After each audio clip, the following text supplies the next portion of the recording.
Tom Chapin, and I'll be playing at the Patchogue Theater in Patchogue, New York tonight, 8 p.m., with my family, the Chapin family, my brother Steve and Harry's band with Big John Wallace and Howie Fields, and my daughters, Abigail and Lily, the Chapin sisters, and Harry's daughter, who grew up in Huntington, Long Island, Jen Chapin.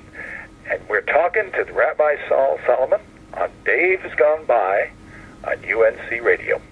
Oh, shalom, shalom, everyone. Shalom to all the listeners in the neighborhood. This is your old pal, Rabbi Sol Solomon here. Now, let me tell you, one of the most venerated names in folk and pop history is Chapin. Of course, you had the late Harry Chapin, but my God, the family is so huge, and it seems every single one of them is either tapping on something, strumming something, singing something, writing songs. Well, one of the best and best known of these is Tom Chapin. You've seen him on TV for years. He does concerts all over the place. He's got a bunch of albums out. He has three Grammy Awards, and you can see him tonight, this very night, on Long Island at the Patchogue Theater with the whole Chapin family. They're doing a big concert to reopen that venue, the Patchogue Theater, bring Vegas, all sorts of stuff. So, ladies and gentlemen, won't you please welcome to the neighborhood, Mr. Tom Chapin. Shalom. Thank you so much, Reverend. Reverend, oi, gewalt, oi, wrong religion. Rabbi Sol. That's better. Or you can call me Your Highness, either one. Your Highness. That's better. Nice talking to you. So let me ask you, tell us first of all, of course, about the concert that you are doing this very evening in Patchogue. Is it a benefit, or is it just a regular concert, or what is it? It's actually just a regular concert, but if you come to it, please bring some kind of a food donation for Long Island Cares, which is the great food bank in Long Island that my brother Harry started, maybe almost 30 years ago. And so there's a collection of food. But the concert itself is a concert of Chapin music. We will focus on my late brother Harry's songs. We'll do Taxi and Cats in the Cradle and Circle and Mr. Tanner and some of the other stuff. But we'll also do, the reality is there's four bands here, four bands of Chapins. There's my brother Steve with the remnants of Harry's band, Big John Wallace and Howie Fields. And Steve is a wonderful singer, and maybe the best singer of the Chapin boys. And then there's Tom, myself, and then there's my daughters, Abigail and Lily, who sing as the Chapin sisters. Are there any Chapins who aren't musical? There are. Oh, what do they do? Let me get one more, which is one of the most important, which is Jen, Harry's daughter, Jen, who grew up in Huntington, Long Island, and is one of Long Island's great treasures. She now lives in Brooklyn, of course. So you're going to have it's almost like a mini Chapin festival. It really is like a family reunion every time you go on stage, which is kind of cool. And there's some wonderful singing and new takes on old songs. And I guess it's too late now, but I often say you can go on my website, tomchapin.com, and request a song. But this can be tonight, so there's not enough time, I think. But it'll be a great time for us, and I hope for the audience. Well, I'm sure it will be over at the Patchogue Theater. But let me ask a couple of different questions about the family. First of all, I read a profile or an interview of you guys from just a couple of years ago, and your mom was still alive. Is she still alive now? No, she died last November at 95. Oh, I'm sorry, I did not... But my daughter Abigail had a baby in January. She named for her, Elspeth. Is that your first grandchild, or do you have a bunch? This is my fourth. Gewalt. There's more. 5 weeks later, her sister, Lily, my daughter, had another little girl who's named Willa. So we have these two little baby girls who are gracing our lives. So it's one of those wonderful things that happens in life. You lose a beloved one, but there are new ones coming along, and it keeps you going. So where did the music or the musicality first come from? Was either of your parents specifically musical or encouraging? Absolutely. Tell me. In Long Island, we'll remember my dad. My dad was a really well-known jazz drummer, mostly in the jazz world, because he wrote a book in 1949 called Advanced Techniques for the Modern Drummer. And that is the Bible for jazz drummers. It was the first time they wrote down what he called independent coordination. Ooh. And if you're a serious jazz drummer, you know the Jim Chapin book. And every time I meet a drummer, Sol, I say, hey, did you ever use a Chapin book? And they go, you're not related to Jim, are you? Okay. No, that's... We grew up with music. Now, my mom and dad young, we would visit our dad and saw him playing all the time, and he seemed to have more fun than the rest of the world, and I think that's a good reason why a number of his offspring are musicians. That kind of makes sense, but Harry and you guys went into folk pop, rock, as opposed to jazz or that. Well, Steve and I were choir boys in Brooklyn, and when I was 12 and Harry was 14 and Steve was 11, we heard a recording that changed our world. It's called The Weavers at Carnegie Hall. Ah, of course. A seminal record by that incredible folk group that started so many other folk groups, people like Kingston Trio and Peter, Paul and Mary and the Limelighters, on, and a lot of the great folk singers. We were all inspired by Pete Seeger, Ronnie Gilbert, Lee Hayes, and Fred Hellerman, that incredible group that was blacklisted because they were singing left-wing stuff. And then in 1955, reunited for a concert at Carnegie Hall, which they luckily recorded. And that recording became kind of the springboard to the folk revival, because so many other younger people said, hey, as we did, we could do that. Right. And so Harry got a 5-string banjo, and I got a guitar, and Steve started first playing a 10-string ukulele called a teeply or a tipple, and then moved on to bass, and we became the Chapin Brothers. And we started singing, and first singing all the great old American songs that we'd learned from Pete Seeger and various other places in the Weavers. Did you ever get to meet the Weavers, by the way? Any of them? I met every one of them except for Lee Hayes. Lee was died, but I live in the Hudson Valley, Saul, and so was blessed to do many, many concerts with Pete. And I met Fred Hellerman actually last year, just before Pete died. And Ronnie Gilbert, I'd done a couple of concerts with. But, you know, I have a song called This Pretty Planet, and I get a call from Pete Seeger. Yeah. And this is like a dream come true. He said, Tom, this is Pete. How you doing? Good, okay. Well, I'm about to go to the West Coast. This is like 15 years ago. I'm about to go to the West Coast and do a concert with Holly Near and Ronnie Gilbert. And Ronnie suggested we do your song, This Pretty Planet. Would you send it to me? And I felt like I died and gone to heaven. Absolutely. So it is wonderful. And of course, over the years, I did probably 50 shows with Pete over the years. I mean, I'm a folk singer in the Hudson Valley, and every time I did a concert with Pete, it was for a benefit for some cause. Well, probably the Clearwater thing or something. Clearwater, absolutely, and just various things. Do you have other Pete stories or anecdotes? Because with that many concerts, you probably hung with him, had lunch, or stuff like that. Well, I mean, the first time I met him, actually, I was my mother's first cousin. We were very close to Arthur, and he died suddenly. And it turned out that his wife had gone to school with Toshi. Oh. And at Bennington, and I think earlier as well. And so we go to this a week after his dead. We have this kind of Quaker funeral where, you know, at the house, everybody's sitting, and who's there but Pete and Toshi, Pete Seeger and Toshi. And we were huge fans, and I had no idea he was coming, you know. Right. But he came, and he brought his 12-string, and I'm sitting next to him. First of all, beforehand, we're sort of tuning up, and this is my first funeral of someone I really love, and they want us to sing. And I say to Toshi and Pete, I'm not sure if I can really do this. And Toshi looks at me and says, of course you can. This is what you do. You sing the song, they cry. I said, okay. And then we're halfway through the thing, and people get up and talk about Arthur and this, and then all of a sudden I turn. I'm sitting next to Pete, about 10 feet from him, and he picks up his 12-string, and he goes, "Brong, to everything, turn, turn, turn.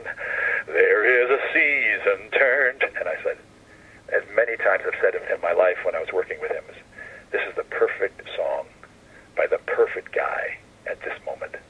And Pete was amazing in that way. And so that was the first time I met him, and it was like, oh my gosh. Wow. It was everything I'd hoped for and dreamed of. The last time I saw him was November. He died in January a year ago. And right, yeah. Before that, a little club up in Beacon, New York called the Town Crier. A friend of ours, I can't think of his name, Dave Burns, I think, of the Work of the Weavers, set up. He said, this is the 65th anniversary of the start of the Weavers. This is in Beacon, New York, which is the town nearest to where Pete was. And Pete came, and he was 94 years, 95 years old. And he came on 2 crutches and came backstage, and he looked very weak, and he sat there, and he asked me to roll up his sleeves before he went, and then I helped him on stage, and it was like the resurrection. a second the lights hit him. The lights hit him, and he was marvelous, and he had us all singing. He told these stories, and that was the last time I saw him. It was about 2 months before he died. Those are pretty great bookends, though, as far as a memory of it. I feel blessed. I really. If you told me when I was 12 and I was listening to the Weavers that I would actually know this guy, and I had many of his records because he more than anybody, really introduced America to its own music. Absolutely. And have you sung with and worked with other legends? I know Judy Collins is on some album. Judy's a friend of the family as well. And let's see, I've done bills with many, many folks over the years. You live long enough, and especially when you're doing these kind of benefit stuff, you're connecting with a lot of folks. Do you have any special memories, though, of famous people? Let's see. I can't think of something offhand here. Pick a name. Judy, in 1987, my brother Harry had been dead for 5 years, but it would have been his 45th birthday. And the Congress gave him the highest medal they could give anybody, which is the Congressional Gold Medal, who was not in the military. And only 4 other songwriters had ever gotten it, and they were the big ones. They were Irving Berlin, George M. Cohan, and the Gershwin brothers. Those are the 4. And the 5th one was Harry. So Sandy, Harry's widow, decided to have a concert at Carnegie Hall to benefit World Hunger Year at that point, the hunger organization that Harry started. And she invited everybody and picked songs for them. So we had Bruce Springsteen, we had Pete, we had Harry Belafonte as host. Wow. We had Kenny Rogers, we had Smothers Brothers, Richie Havens. I mean, it was an amazing group of people who all said yes. And then Sandy calls me and says, Judy doesn't really like the song I picked for her. Can you talk to her? I called up Judy, and she said, I'm not really crazy about this. Is anybody doing Cats in the Cradle? And I said, well, Sandy wanted Kenny Rogers to do it, but Kenny really wanted his own band and all that stuff, so he didn't want to sing. He wanted to just talk. So she said, well, I'll do it. Okay. And I said, wow, Judy, it's really kind of it's from a man's point of view. She says, no, it's not. It's about a performer and children. And I said, well, actually, it's interesting because the lyric was written by Sandy. She said, it was. See, about her first husband. And she said, wow. She said, I'm definitely doing it. And she just did a wonderful job, and she still sings it to this day. So that was great. It's one of those songs that no matter what kind of child, no matter what kind of parent you are or were, it's true. So it was amazing to hear her sing it. Now, can I ask you, Tom Chapin, you started, as you said, with the Chapin brothers, the 3 of you, and Harry and you, and is it Stephen? I'm sorry, I forgot the third. Yes. Yeah, so that's happening, and then obviously your paths start to diverge, and Harry becomes more of a famous singer-songwriter. Was there any kind of rivalry at some point? Did you ever go like, why him, not me? There was a huge rivalry in sports and in card games, but in music, not. One of my best. I just did a tour this weekend with Livingston Taylor. Oh my! James, a great friend, and he said this great. We had this talk about it. He says, "Listen, being brother of one of these guys, you get all the pluses and none of the minuses." He said, I love this. He says, James is on tour, and he can't walk down the street and go into the shop and then wander around the street without getting a crowd. He says, I could do this, and I make good money. But for me, we grew up together, and Harry was my older brother, and probably could not have had a better older brother except his older brother, James, who's also left us. I'm suddenly the patriarch of this family, which is surprising. So Harry and James, we had these wonderful older brothers, and they were totally supportive of what we did. I toured with Harry for about 8 months and decided I really didn't like being the younger brother on tour with Harry. And so I went off on my own, and he always totally supported that, although he was much happier without we were together. So, But the family thing about Harry was, we'd say, two's company, Harry's a crowd. He had that personality that was just light up a room and just to be the center of attention. And what's interesting is that even now, a lot of what you say, a lot of what the concerting is devoted to his work and his songs. There's room, obviously, for the songs that you're writing and you're doing. Sure. Well, I do that all the time, but that's what's special about this concert tonight. You're saying, we're going to do Cats in the Cradle, we'll do Taxi. It's like the first things that you even mention before you even talk about you is talking about Harry, even at this stage. It depends on the context, of course. And the context tonight is we're at the Patchogue Theater in Patchogue, New York, and we have a food drive for an organization that Harry started, Long Island Cares, and tonight is Chapin Music, and so this is a special thing. But you're right, I often do a song of Harry's in my own sets. Depending, if I'm doing what I call a family show with kids, then I will not. Right, well, yeah, Taxi wouldn't quite be appropriate for... But if I'm doing an adult show, I'll often do Cats in the Cradle. I always finish with Circle, because Harry wrote that for my TV show, Make-A-Wish, way back when. Wow. So, I mean, he's part of my life. You know, people say, well, what would have happened if he wasn't there? And I say, I don't know. You know, he was always there. But, well, one thing I didn't even remember and realize is that you were in a Harry Chapin musical on Broadway. What was that like? Well, that was amazing. Harry was the star of that. I never thought the musical was that great. He kind of left it off to these Broadway producers, but he was terrific, and the music, of course, is great. But it was great fun to do. And then after Harry died, we put together a show called Lies and Legends, the stories of Harry Chapin. I was music director. I wasn't in it, but that was really great fun to be part of that. And you were also... another musical called Cotton Patch Gospel that he wrote the music for, and I finished it. And I was the music director of both of those, along with Steve on Lies and Legends. Why don't you tell our audience what a musical director is? There's a conductor, but what else does the music director do? In this case, we didn't conduct, but there's a director who is figuring out what the actors do and what it looks like and all that stuff, and kind of really running the whole thing.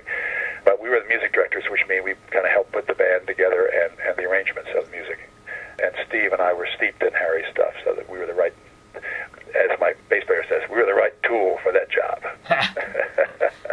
Because I do love the theater so much, I'm not going to leave Broadway alone so quick. You were on Broadway in Pump Boys and Dinettes. Right. That was great fun too.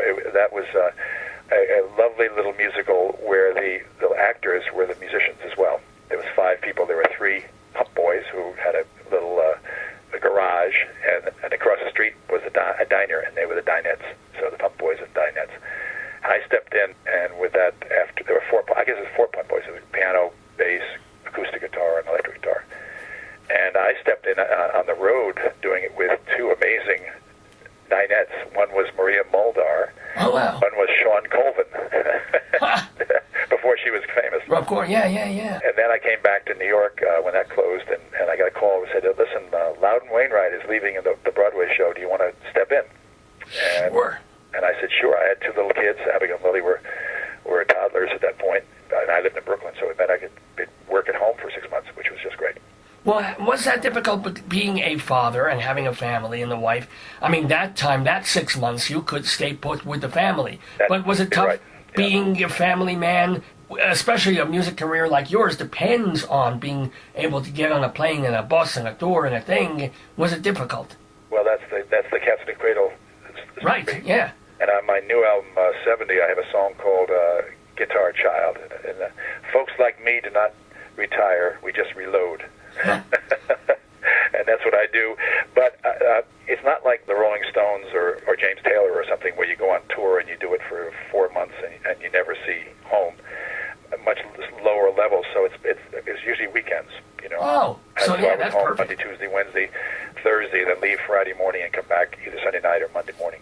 And so I really had a connection, the opposite of most fathers, which was I was around in the weekdays fully and then gone on the weekends. And the best part of it was, of course, I have a wife who picked up all the slack and did all the heavy lifting, my wife Bonnie. So how is it so different since the whole music world, for music distribution at the very least, has changed so much in the last 20 years? Now with beyond even CDs, you got the Spotify, you got exactly. No longer Napster, but has that affected you much, or is the children, especially the children's CD market, still a disc?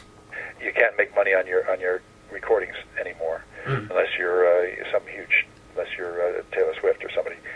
And so the creators at my level, and my daughters and Harry's daughter, who are the next generation, it's a very tricky time. And I don't get me started on railing about Spotify, but Pandora, which he actually pays more than Spotify, a friend of mine worked out what would it take, how many plays would it take to make minimum wage for a month. You know, the same amount of money you will get if you're working at Wendy's. Right. And it was $4 million. Oh my God. So you realize that the money's being made by Pandora of their ad revenue, but the creators, us, who write the songs, sing the songs, and invent the songs. And also, you are the guys who have to go into the studio with musicians, pay them for a night or two, rent the studio. And so as far as I'm concerned, it's this crazy thievery where our stuff is not just, it's become data, not a creative act. And so that's one side. The other side, that I'm on the board of the Grammys here in New York City, and they're talking about how radio here in America does not pay a singer. So you ask Aretha Franklin, how much money did she make in her life from Respect, R-E-S-P-E-C-T? Zip on radio. The writer got money, but singer. And so Gloria Gaynor, any of these wonderful, great singers that you've listened to your whole life, who didn't write, end up toward the end of life. Now, Aretha's doing fine, I think, but some of them, you get to the point where they can't perform anymore, and there's no money, no residuals for singing on radio. Not only that, but all around the world, where every radio pays, they don't pay any American because Americans won't pay them. So that's a whole other side of this. The music industry is in a kind of a real changing world right now, and it affects us hugely. I've seen it in the CD sales, right, where I get about a fifth of what I used to in the 90s. Well, I assume I mean live. I'm talking about, and in terms of being selling on in other ways in stores and stuff, they just don't exist.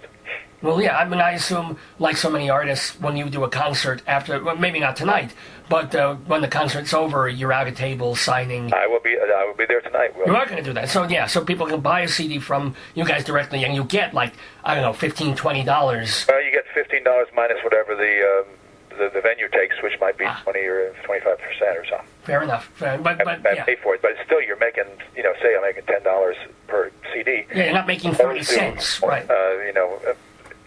A little, 1/100th of a cent when it's online on Spotify. But what happens? I mean, you are 71 years old, yes? Yes. And you're, thank God, you're in pretty good health, yes? Well, knock on wood so far. Right. But 5 years from now, if everything you're doing depends on touring, or do you have other revenue streams, like when they use your music on TV or something? The union, I'm in this wonderful part of the musicians union called Local 1000, which is for those of us who are traveling musicians. And I got a little SAG and after, so I have some retirement stuff. But you're right, it's if I didn't have, and I have Social Security, of course, which is usually a benefit. So I'll be all right. But a lot of people at my age who don't have, more or less lucky as me, is doing the TV and the various things I've done in my life, will have a tougher time. So it's tricky being, you got to really love this business. But when you get to a certain age, it's if your entire the money that you're living on is by live performance, that's a tough one. Hey, speaking of TV, that show, the children's show that you did in the early 1970s, is that ever going to be on? Is it on DVD or Blu-ray or not? Saul, and the reason is that the lawyers back then didn't do their homework, so it had a number of very fast cuts, and it was done by they used the library of the ABC News Department, so they used all this footage, and they never cleared it. And so I for years I've wanted to just make a deal with ABC and say, so can we do a DVD best of Make-A-Wish, and then I would have been doing that for the last 30 years. Right, of course. And but no, because they not only their lawyers, but now ABC owns I mean Disney owns ABC, and so it's layers of lawyers. Oh, forget it. Yeah, you're done. Layers of lawyers. I that's the title right there. That's a song. Right? Layers of lawyers, and I inspired it. Oh boy, it is inspiring talking to Tom Chapin here in the neighborhood. Remember that you can go see him and his whole mishpucha, the whole family, is at the Patchogue Theater for the 7th Patchogue Folk Festival. It's going to be Jen Chapin, Tom Chapin, Steve Chapin, the Chapin sisters, Jonathan Chapin. Is Mary Chapin Carpenter going to be there too or not? She's not, though. She is a distant relative. I met her in Texas a few years back, and I said, so are we related? And she said, I wish people would stop asking me that. Well, no, somewhere it says she's a 5th cousin. Yeah, that's about right, because her grandma was a Chapin. So there you go. So she really is. Most of the Chapins know where they come from. The first Chapin to come into the New World was Deacon Samuel Chapin in Springfield, Massachusetts. Deacon Samuel. Well, you guys are not Jewish, that's for sure. 1635. No, it's we're remnants of the old wasps. Okay, all right, that's fine. Although I imagine you do not vote for a WASP. So, question for you: Hillary or Bernie? Whichever one ends up being there. I'm happy to follow them. I'm really happy Bernie was in it, but the real scary is the other side. Well, yeah.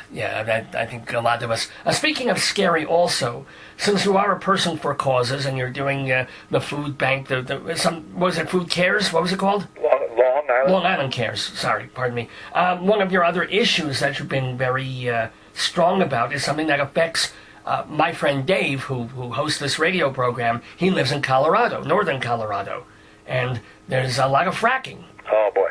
So you've been very much on top of that. What is so bad about it? Does it really poison the water? What do you have against fracking?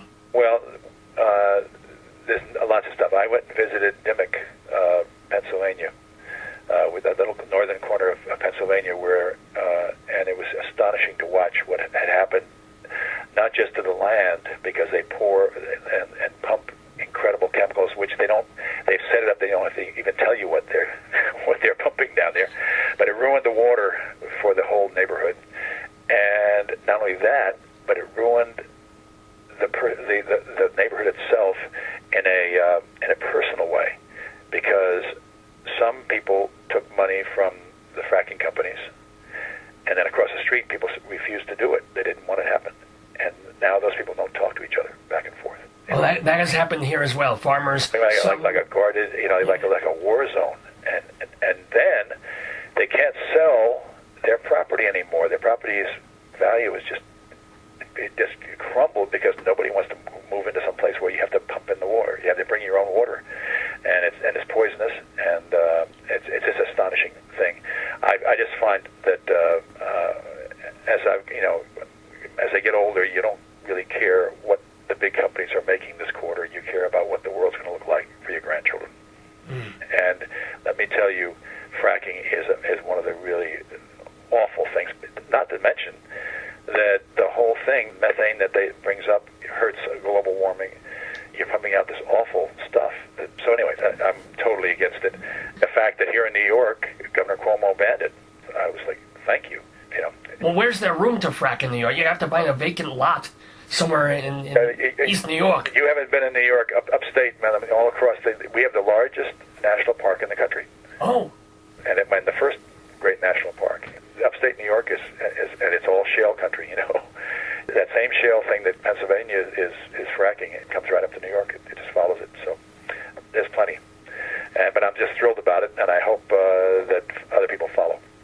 Moving back to the music with Tom Chapin here, are there one or two songs of yours that you wish the whole world knew? I'm sure you're proud of all your music, but are there songs that you particularly wrote, not Harry, but you, that you think, oh boy, I wish this were a hit, but I wish everybody, the school kids would sing this in school, I wish people knew it. Have been that way. There's one called This Pretty Planet. This pretty planet spinning through space. You're a garden, you're a harbor, you're a holy place. Golden sun going down, gentle blue giant spin us around, all through the night, safe till the morning light. And on my first family recording called Family Tree, that was recorded with my two then 6 and 8 year old daughters and Judy Collins. And it's become a song that's actually been sung in many, many places, especially schools. And one year, it was the song that woke up the astronauts in the Discovery 7 space shuttle. We woke up John Glenn. He'd still be my gosh, that's pretty cool. And as you said, they as a publicity thing, they asked each of the astronauts to pick a song to play as a wake-up song, and somebody picked, "It's a Wonderful Life" by Satchmo, what a wonderful world, you mean? Yeah. World, I'm sorry, it's a wonderful. Yeah. I said, yeah. Yeah, but no, that's also the song that you mentioned that Pete Seeger called you about. That's right. One Pretty Planet. So that's exactly, and I had no idea this was happening, but the wife of the pilot of the Discovery 7 space shuttle had 3 kids. They had 3 kids, and she said, and they were fans of that song. And she said, "You got to have this." So I was.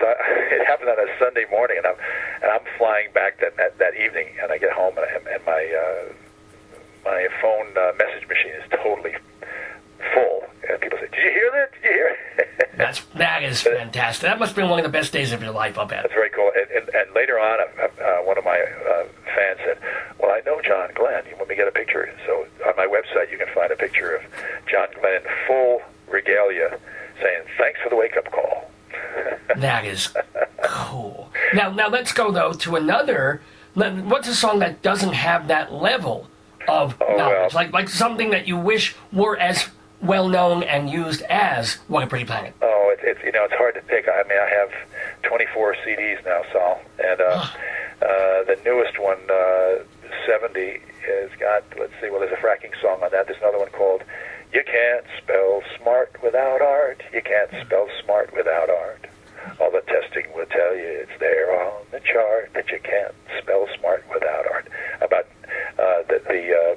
how schools across the nation have cut the arts. Oh, yeah. Cut music and dance and theater totally out of their things. And here in New York and in L.A., the 2 biggest cities in America, they're not in there.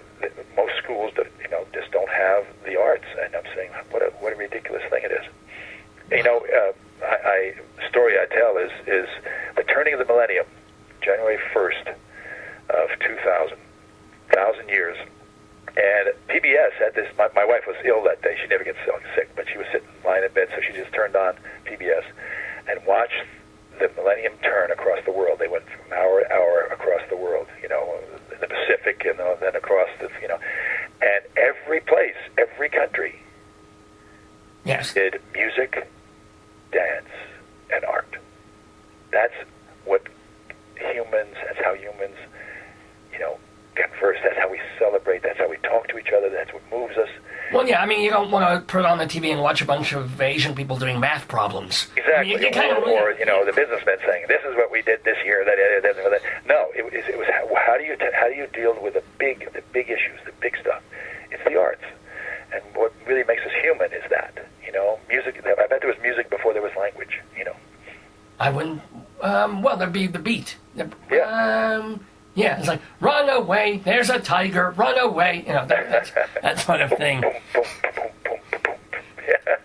Last couple of questions for the very delightful and charming Tom Chapin here in the Neighborhood. I've talked about your songs, we've talked about Harry Chapin's songs. Do you have a favorite? We know you still probably love the Weepers albums, but oh, yeah. Do you have a favorite song or two by other people that you love?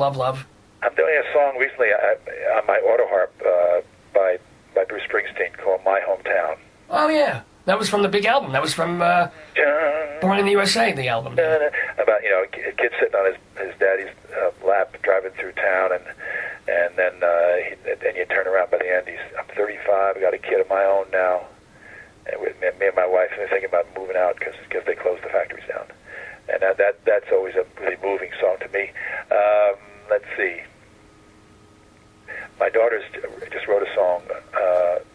They were, Abigail and Lily the Chapin sisters were asked to run one of the stages on the big climate march in New York City last summer. Wow.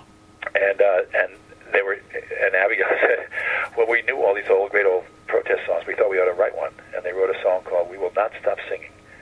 We will not stop singing. We will not stop singing. We will not stop singing till the whole world knows a song. Till the whole world sings along. Till the world can sing. Till the world can sing. Till the world can sing along.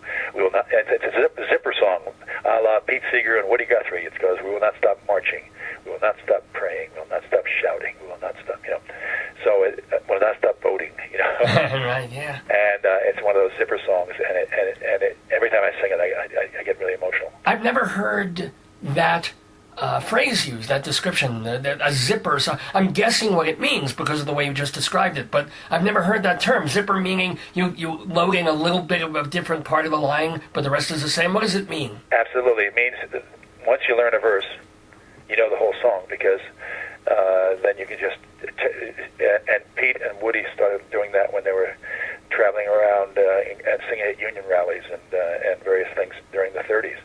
And the songs that worked the best was something with a good chorus or a good verse that you can just change 2 or 3 words. We will not stop shouting.